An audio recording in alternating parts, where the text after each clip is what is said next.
Hi everyone, and welcome to today's episode of Light Leaders Ascension School. I'm Athena Bailey, your host, and today we're diving deep into the topic of forgiveness. And look, this isn't just going to be a fluffy piece about like why you need to forgive and the benefits of forgiveness and all that, which yes, important and great. However, today I'm actually going to be really teaching you about fifth dimensional forgiveness, spiritual ascension and forgiveness, and why forgiveness is actually a core piece and a core part of your spiritual growth, of being able to shift your vibration, yes, to heal your past, heal your trauma, and ultimately be able to move forward. For me, forgiveness was a game changer, and I really think it's something very important that we do consciously and consistently. When we have issues with people come up, that we do forgiveness work. It doesn't always have to be over this big, massive, oh my God, they betrayed me and I've got so much anger and I need to process and forgive, but even just minor things, right? Forgiveness processes are important, and they don't require the other person. Like, I'm not saying go up to the other person. We don't do it. We do it energetically. We do it with their higher self. So I'm going to be sharing all of that with you today, guiding you through some processes, sharing with you the power of forgiveness and why it's absolutely critical for your vibration, for your consciousness, for your spiritual growth, and for your success. So let's get into it. We are moving into, well, we already are in a space where we're wanting to be in a fifth dimensional state, right? That's the whole thing. 5D business, 5D life. We want to be in that fifth dimensional state. So many of us are struggling, being like, well, I have scarcity or fear, the third dimensional stuff, right? So just on a really high level, third dimension, 3D, what we experience here around us is polarity, right? Good, bad, right, wrong, black and white. It's polarity. That's part of the third dimensional rules, the third dimensional experiences. And your soul chose to have that experience here as well, right? Because really, if you were fully, absolutely 100% 5D, you wouldn't be here. I wouldn't be here. What most of us are doing is we've got kind of like one foot in there and one foot in here. I have to be able to come into the 3D to be able to do my work, right? That's why I'm here, to serve to the best of my abilities. And like, I'm not saying I'm perfect. I'm not always in the 5D, right? But I do my best to embody it in every way that I can. And I'm always thinking, am I embodying the fifth dimension here, or am I embodying the third dimension in my business, in my life, relationships? I'm always thinking, is it fifth dimensional or is it third dimensional? So fifth dimension, it doesn't have this polarity. It doesn't have good, bad, right, wrong. It doesn't have that. It's all happening for the highest good, right? It's the aligned higher choice. And in a fifth dimensional state, there's no fear, scarcity, lack. It just doesn't exist. And it's something that I really experience the deeper I go into divine trust, is that I don't have much fear, right? The deeper I go into divine trust, the less fear I have, because there's this knowing I am so deeply supported. I know everything is always working out for my highest good, so that everything that happens is perfect and divine, and there is a divine timing to it. And because I know that I can't fail. I know that nothing bad can happen because it's all good. And I know I'm safe, right? Like, my soul is safe. So it removes so much fear. So the deeper we go into divine trust, the less fear we have. So when we experience fear, scarcity, lack, all those kind of things, it's very third dimensional. And really, like, when we turn on the news and the media, it's really trying to keep us in a third dimensional state, right? Like, you turn on the news and it's like, well, this is going on and they're doing this and these people are bad and rah, rah, rah, rah, rah, rah. Anytime, like, they're trying to pit a side against each other, this side is wrong, you need to pick a side, that side is right, there's always going to be third dimensional, because it's them against us, right versus wrong. That's always third dimensional thinking, right? It's polarity. So in the fifth dimensional state, there's love, there's acceptance, there's joy, there's abundance. Those are fifth dimensional qualities. When we have blaming, shaming, fear as states, as primary states, or as states that we experience a lot, That's third dimensional. And for us to really move into the fifth dimensional state, we have to release the blame, fear, shame, and anger that we are holding onto. Because anger is not a bad thing, right? I don't really see emotions in general in us as bad things. I think emotions are such an important thing. And let's take, for instance, if I feel anger, let's say that anger comes up in me. I'm not going to be like, oh no, I'm feeling anger, that's really bad, let me go watch something and try to ignore it. I go, ooh, I'm feeling angry. That's really interesting. Is this mine? Is it someone else's? Okay, it's mine. Why am I angry? I know that my emotions are serving my highest good. I understand that anger comes up in me usually when someone has crossed a boundary. And anger lets me know, hey, red flag here, you need to check this out, something isn't right here. Anger's primary directive is to protect me. Why wouldn't I love my anger? Why wouldn't I want to listen to my anger, right? So I go and I sit with my anger and say, anger, what are you trying to show me? And same with all our other emotions, right? They're there to serve us, to show us something is out of alignment. We actually need to go sit and listen to it. When it's been pent up for years and years, yeah, it can be really hard because then you've got to go into it and it can take hours of just being with it. So it's a lot.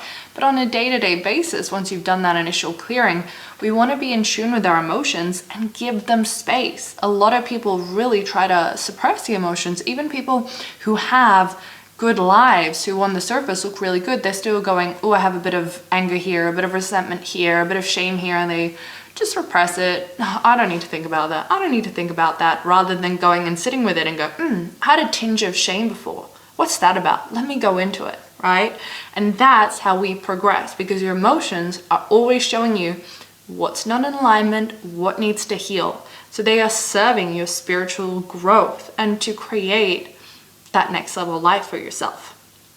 So blaming, shaming are all third dimensional traits. Understanding, acceptance, forgiveness are fifth dimensional traits, right? They're the traits that actually allow you to move and embody the fifth dimension. And ultimately, that's what's happening with Mother Earth. Mother Earth has said, I'm ready to evolve. I'm ready to raise my consciousness, because she is an energetic being going through her own spiritual evolution.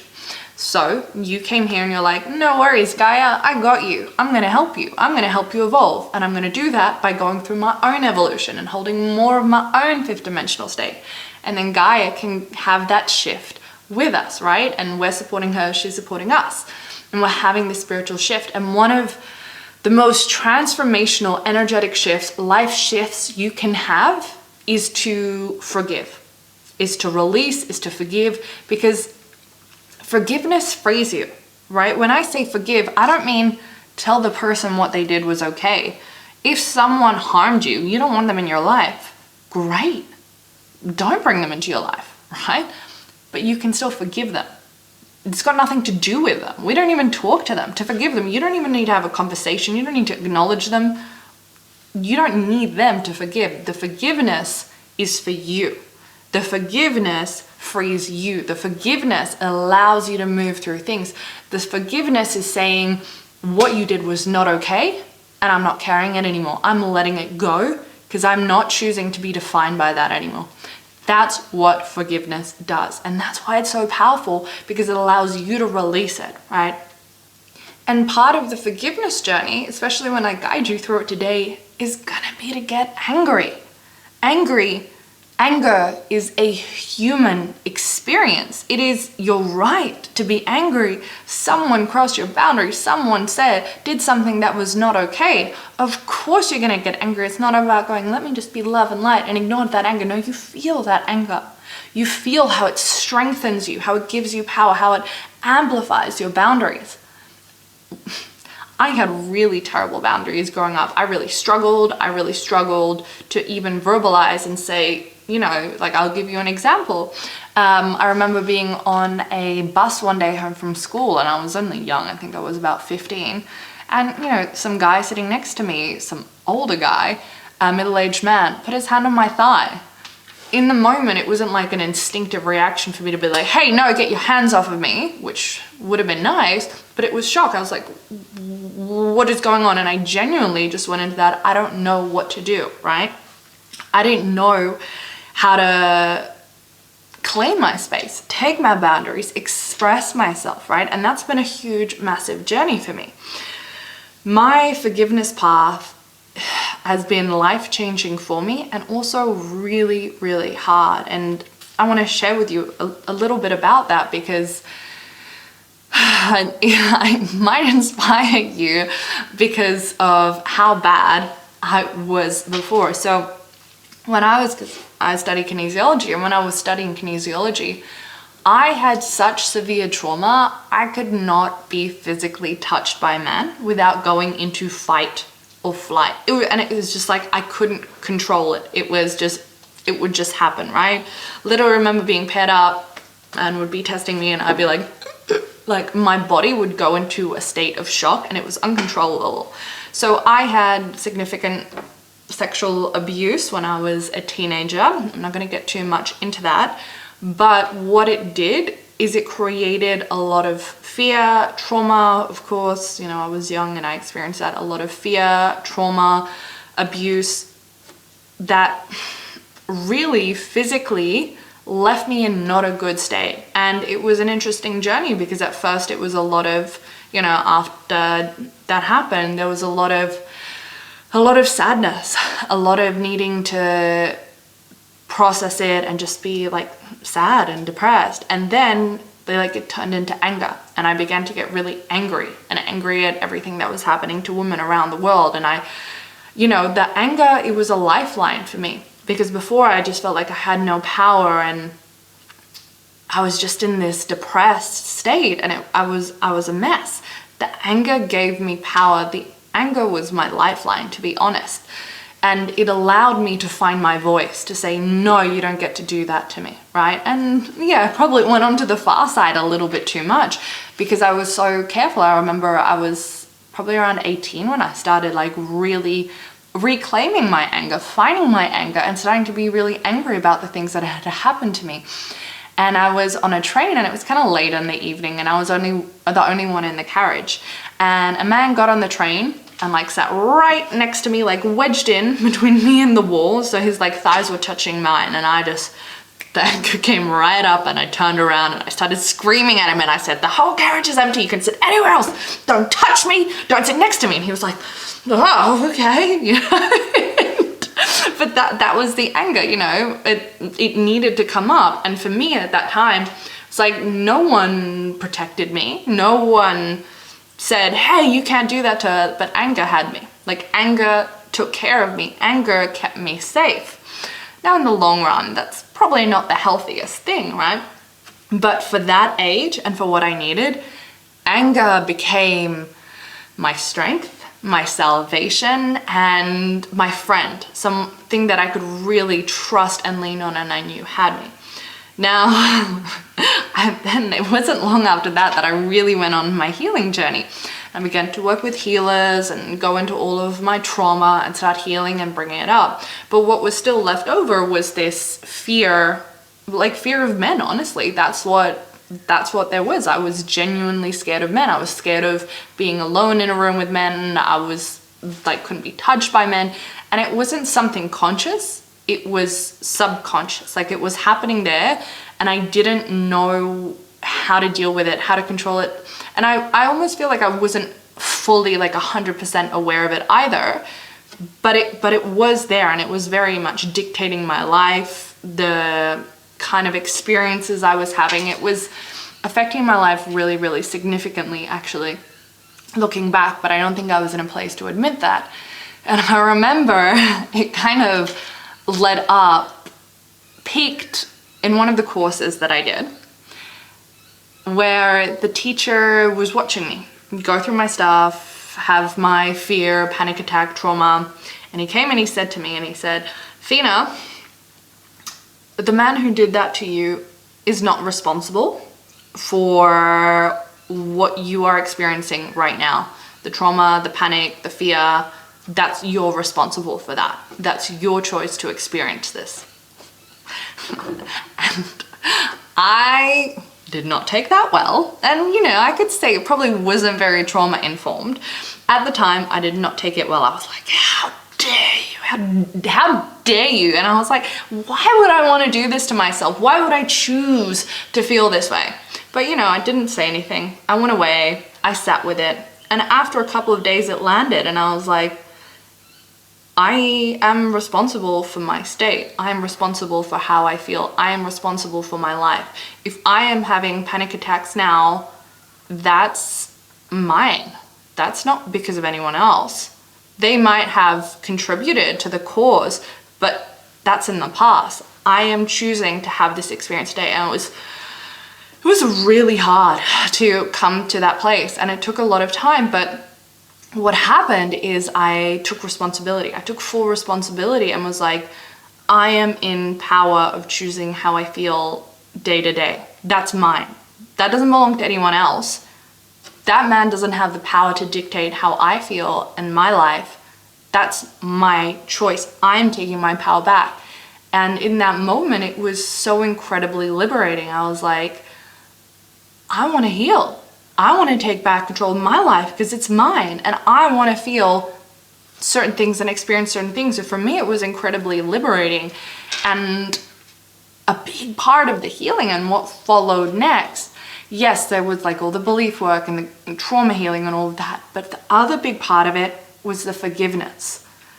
And when I was doing that forgiveness work, I wasn't saying what you did was okay. I was saying, I'm not gonna let you affect my life anymore. My relationships, what I can and can't do. I'm taking my life back and I'm fully disconnecting from you. I'm claiming and calling back all of my power and I'm letting this go. That's what forgiveness did to me. And I can proudly, happily sit here today and say I'm really not affected by that anymore. Doesn't show up in my life, doesn't show up in my experiences. A very healthy relationship with the masculine today, which my husband helped as well. I think I had some remnants when I met him, and then being around healthy masculine, it allowed me to heal the rest of it. So the biggest part of it was the forgiveness part. And that's why I'm so excited to share this work with you today, because I know if you've been in a situation where you have been abused, where you have had your power taken away, where someone has betrayed you, and it is still affecting you today, if you know that you don't have the fullness or the spectrum or the experience of the relationships you want to, because there's a part of you that is traumatized, a part of you that is fearful, a part of you that is remembering of those experiences, forgiveness is going to help you significantly. Forgiveness is really, truly going to help you with this in a massive way. So I want to talk about forgiveness and how we actually begin to forgive.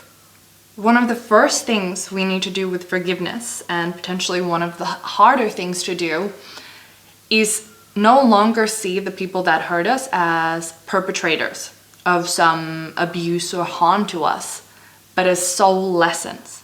When we begin to actually step back and go objectively, why did my soul choose to have this lesson? Why did my soul choose to have this experience? And we can actually go, wow, I learned how to have boundaries. I learned how to forgive. I learned how to verbalize and find my strength. When we begin to look at it from that way and see what a gift it was, and we look at the higher reason and we're able to discern that and not be just like, they hurt me, they did this, go, my soul chose that experience. That's the divine truth. Your soul chose that experience. Your soul chose that experience. Consciously, you didn't. You weren't like, yay, abuse me, woo. No. Well, maybe, I don't know. I don't know what you're into. But your soul was like, we're having that experience because you need to learn something from it. So when you think about that experience in your life, I want you to ask yourself, what did I learn from it? And if it's quite recent, that's okay. Maybe you don't know yet, but you get to have a divine trust that your soul chose it. And you get to say, spirit guides, angels, show me. What was the soul lesson? Why did I choose this experience? Work with a healer, a psychic, say, why did my soul choose to have this experience, right? I'm going to give you an example, because sometimes we can look at our perpetrators and go and like paint them in this bad light. And I had this beautiful client last week, and we were working on a past life, you know, one of the blocks for her, like it was a block for channeling, and there was a fear about her stepping into her psychic abilities, going to the next level with it. We did some past life work, and we tuned into one of her past lives, and we saw that in this lifetime, she was kidnapped, she was taken, and her gifts were used against her by the people that had kidnapped her, and she had to harm others and people that she cared about through her gifts. Now, obviously, that left some trauma, that left some fear. But what really surprised me is when I looked at that lifetime, and it was so interesting because she got the exact same thing. When I looked at the perpetrator, I didn't see this terrible, evil person doing it. I saw this really beautiful light being. And like, I'm getting goosebumps even thinking about it. And when I was asking her spirit, because I always ask, what was the soul lesson, right? Because that's why we go back. Right? 'Cause something's not healed. There's a soul lesson you haven't learned. From that lifetime, it was to find her power, to find how powerful she actually is spiritually. And what we were shown is that this perpetrator in that lifetime was actually a really advanced light being that loved her so much. And she had lived multiple lifetimes, and she just wasn't going all in her spiritual work, and she was meant to. But literally she wouldn't experience the fullness of her power. Like, she kept resistance, pushing it away, and her soul decided that the only way that she was going to experience her full power is if someone forced her, right? She had to experience the full capacity of her psychic and spiritual gifts. So this light being, advanced light being who loved her, said, you know what? I'm going to do this for you. I love you so much that I'm going to take on the karmic repercussions of doing this for you, so that you can experience the full power of your psychic abilities and know them for your future lifetime. So then you can incarnate and be this beautiful spiritual guide and spiritual teacher, which she's here to be in this lifetime. And it was from a space of love. And it was so beautiful because we saw this is not a perpetrator. This is a soul that loved you so much and was willing to be in that role so that you could have that soul lesson and soul experience. So when we look at that, we stop looking for a human 3D. They did this, they hurt me. And we go, well, what was the soul lesson? What was our soul contract? What was it that I needed to learn, uncover, go through in this? What is left behind? Gratitude. Gratitude. I'm so grateful. I'm so grateful for that person that allowed me to find my boundaries. That person who showed me how to forgive. That person that showed me how to heal. That person that allowed me to find my voice and my truth and speak. Because it led me to where I am today, and I'm so grateful. And what happens to the anger and the resentment? It can exist when you're just grateful. So that is the first number one step in forgiveness, is understanding why. Now, when I got really serious about my forgiveness, I'm going to take you through the process that I actually did, and it was pretty intense. So what I did was I had this big list, and I just went, I'm going to forgive every person I need to forgive. And I literally wrote like, oh, I need to forgive this person, I need to forgive my dad, I need to forgive my mom. Like any person that I felt had done something to wrong me that I was still carrying in any way, wrote down their names. It's a long list. I think I had like 30 people on there, right? Like childhood friends, boyfriends, just, it was a long list. And I was like, right, okay, I've got my work cut out for me. So then I sat, and I'll take you through the process. This is my forgiveness process, right? It's full radical responsibility, right? Like we don't blame, we don't say, you did this to me, you did this to me. I chose this experience. So let's figure out why I chose it. Why did my soul want me to choose it? Let's integrate it so then we can leave this in the past. So what I would do is I would go into a meditation. I would just see myself in a different state. I would call upon my spiritual team, my guides, angels, ancestors, and I would call forward their higher self. So let's say I was forgiving a woman named Lily, right? I'd say, I call upon the higher self of Lily to be here with me right now, right? And I'd feel her come in meditation. And what I would do, the first thing that I would do is I'd say, thank you for coming in today. And then I'd begin to share, right? So the higher self is a higher aspect. So it's not the person as you know them, but the higher aspect of them. And I would begin to share, I would go, do I have any emotions left in my body and my being towards this person? Maybe there's anger, sadness, shame, guilt, whatever. And I would go and I would just talk. It might be 2 minutes, it might be 20 minutes. And I would just say, I still feel anger because of this what happened. And you know, it actually wasn't acceptable and it was really hard for me and like just full release, right? We actually have to let out everything. We can't just forgive, I'm not going to acknowledge my feelings. No, you have to do the full purge. You can write, if you want to write them a letter, I did that as well. You can write them a letter, you can talk to them, whatever's going to work best. If you write a letter, burn it afterwards, right? But I just talked. I talk, and I did write a letter as well at some point for someone, but I can't remember much about it, but I do know that's one way you can do it. So I talked literally until I was like, there's nothing left. I've expressed everything I need to. My throat chakra is not contracted, it's all open. I'm in full expression of my emotions and I'm empty. Like I've emptied myself out and I feel heard, right? Because I'm connecting to the higher self. They're there, they're listening to me, they're holding space. And then I see, you know, maybe they want to share something with me. If you're not really psychic or channeling, you probably won't get anything. That's okay. If you want to ask them, do you have anything to share with me? You can. Then what I do is I ask them, what's the soul contract between us? What was the soul lesson that I needed to learn from this experience? Because there's a contract. Before you incarnated, you were with that person's higher self in the higher realms and saying, hey, I want to learn this lesson, but I need you to come in and do this to me so I'll learn that lesson. Can you do that? Yeah, great, deal, let's do that. The contract. And so that's when you sit, meditate, receive, and you might get, oh, it was so that you could find your power. It's so you could learn to forgive. It's so that you could, you know, whatever. Because the reality is, if you're watching this, I know you've probably had a ton of pain and trauma because you're a light worker, you know, and that's kind of the deal. We're here to heal, we're here to shift, and we need to go through our shit to come out the other end and be like, right, we're empowered, we figured some shit out, let's help everyone else. That's kind of part of the deal, right? So you're having this conversation with them, you're asking about the soul lesson, and when you get the soul lesson, I really want you to reflect on it and go, wow, you were teaching me this. What is that going to do for my life? So for example, if the lesson was like, it's going to teach you how to forgive, for example, well, how is that going to impact the rest of your life? What is that going to do for you? What is that going to do for your soul? And you just sit with it for a moment. And as you're reflecting on it, what's going to come up is you're going to feel that gratitude spark. And as soon as you feel that gratitude, you go into it and go, thank you. Wow. Thank you. I'm so grateful for this experience. And I want you to feel the gratitude come up. Thank you for this soul lesson.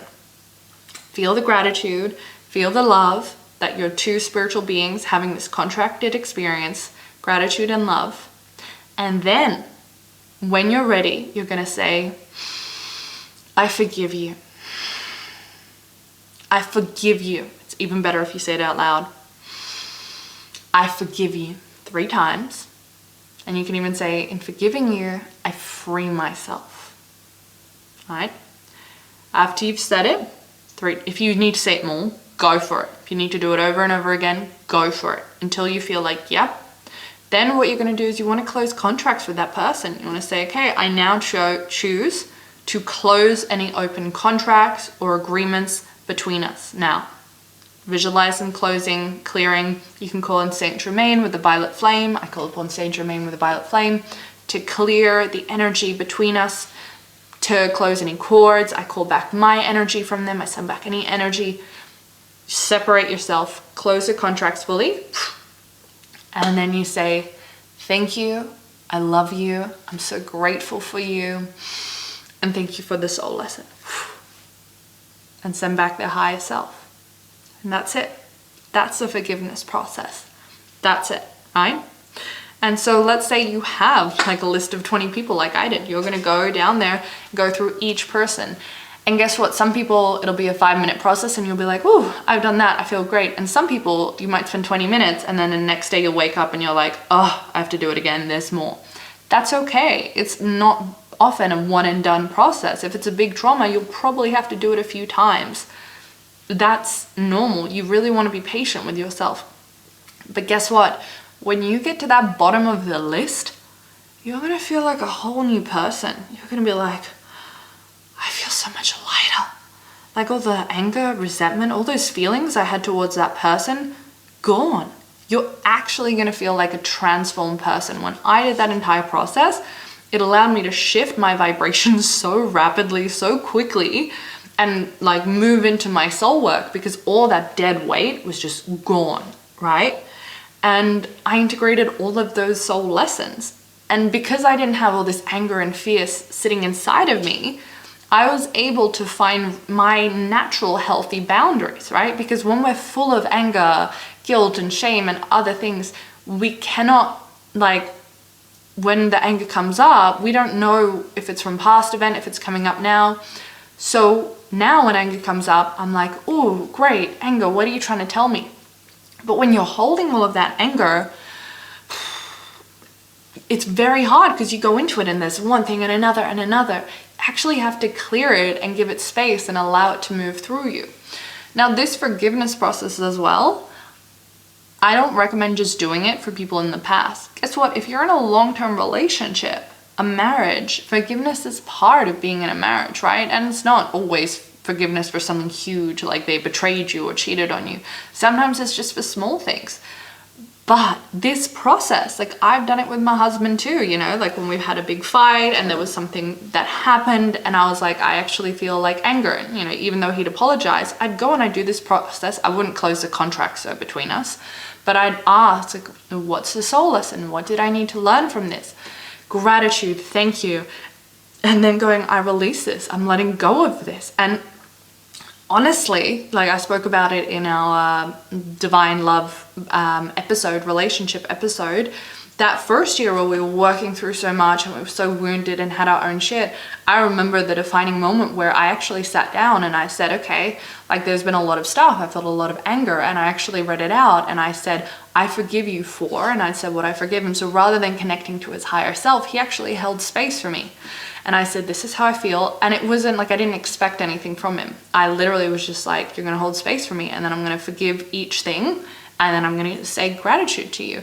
And we did that. And it was like that old chapter of our relationship closed and the new one opened. And it was like completely refreshing the energy. That's what it felt like it was a new blank slate. So this is not just something that you do with people you don't speak to anymore. This is people even in your life. If you have long-term relationships, maybe you want to just go, is there something sitting here that I need to release and let go of to make this relationship better, right? It's an ongoing process. Oftentimes when we do forgiveness work, especially when it's towards someone you had like a long relationship with and there was a big emotional connection, they might kind of feel you in their field. It's not uncommon for them to reach out or send you a message, you know, even saying I'm sorry, because you are working with their higher self and closing those contracts. Ultimately, when we forgive, what we're doing is we're saying, I didn't choose for this to happen to me, but I'm responsible for the state I am in today. That's my responsibility. And my experience allow me to find my sacred no, that sacred declaration of I couldn't say no before. Like I really genuinely, I didn't know how to. People would use me, people would take advantage and all of those things. And that experience allowed me to find my sacred no, so I could say no. And you know, the anger came through and I was saying no, no, no a lot. But then it balanced and I have really strong boundaries now, really healthy boundaries that I wouldn't have had without that experience. So we want to find that gratitude, and it can take time. Like I said, if you've just gone through something, you might not know it straight away. It can take time, but trust. Know that your soul chose to have that experience. Forgiveness is one of the most transformational, that like it's not hard. Well, it can be emotionally hard work, but it's not like you have to go see a healer and sit for hours and hours and hours, like, or do a all-night plant medicine thing, which is great, and you can do that, you know, definitely. But even something as simple as this, where it's just like you do this process with everybody that you feel has wronged you, and it's going to transform your life. Honestly, you're going to feel so lighter, so much clearer, there's so much freedom. And guess what? You're going to have a bigger capacity. When I'm working with people in Channeling Spirit Academy, and they're at the place where they're channeling, they're trans channeling, and they're like, Athena, how do you trans channel for an hour and a half? I can't do that. I can only do it for 10 minutes. It's because we need then their body to be able to hold that high vibrational light for longer. And guess what? The first thing that we do is we clear out the old emotions, because when you have all these old emotions that you're holding onto in your body, it lowers your vibration really drastically. So for you to become more embodied in your soul purpose, better at channeling, activate your psychic gifts, you have to release the emotions that are being held onto. The emotions are not wrong, but if you do not process them, then they lower your vibration. Anger is not inherently bad, but if you hold it in your body, it becomes low vibrational to you, right? You're supposed to feel it, experience it, release it, move through it, raise your vibration, right?